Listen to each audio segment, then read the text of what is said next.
Everyone, good evening. তো এটা ছিল মোমোর স্যুপ, আর মোমো কিন্তু আগে খাওয়া হয়ে গেছিলো, ভিডিও করতে ভুলে গেছিলাম, তাই পরে করলাম।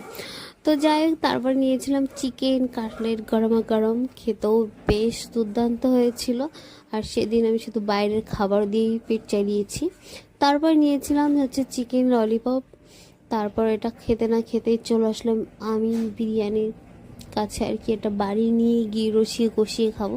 দেখো এত ভিড়, মানে আর কি আর বলবো, এই যে তোমাদের দেখিয়ে দিলাম কত কি দাম আছে।